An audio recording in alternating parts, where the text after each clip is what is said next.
মাননীয় স্পিকার, আপনার ধন্যবাদ। মাননীয় সংসদ সদস্য, আপনাকেও ধন্যবাদ। আসলে আমি গত 5 বছর মাননীয় প্রধানমন্ত্রী আমাকে পানি সম্পদ মন্ত্রণালয়ের প্রতিমন্ত্রী বানিয়েছেন এবং আমরা চেষ্টা করেছি আমার নেতৃত্বে পানি সম্পদ মন্ত্রণালয় বিভিন্ন জায়গায় সংসদ সদস্য এবং এলাকাতে যে তাদের সমস্যা আছে সেই সমস্যা দূরীকরণের জন্য আমরা আপ্রাণ চেষ্টা চালিয়ে যাচ্ছি। আপনার এলাকার যে সমস্যার কথাটা বলেছেন, আপনাকে অনুরোধ করব, আপনি এটা একটা ডিও লেটার নিয়ে আপনি আমার কাছে পাঠিয়ে দেন, অথবা আমার সঙ্গে এসে যদি এক কাপ চা খান, আপনার সমস্যাটা সমাধান কিভাবে করা যায় আমরা সেই ব্যাপারে দায়িত্ব গ্রহণ করব।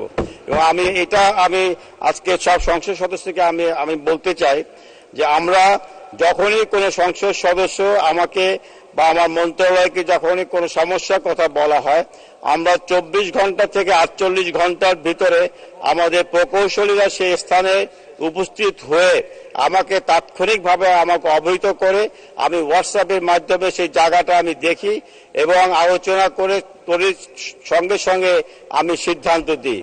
আমি আপনাকে আশ্বস্ত করতে চাই, আপনি এই সমস্যাটা নিয়ে আমার কাছে আসুন, আমরা 48 ঘন্টার ভিতরে কি পদক্ষেপ নেওয়া যেতে পারে সেটা আপনাকে আমরা জানিয়ে দেব এবং আমরা পদক্ষেপ গ্রহণ করব। আপনাকে ধন্যবাদ মাননীয় সংসদ সদস্য, ধন্যবাদ মাননীয় স্পিকার।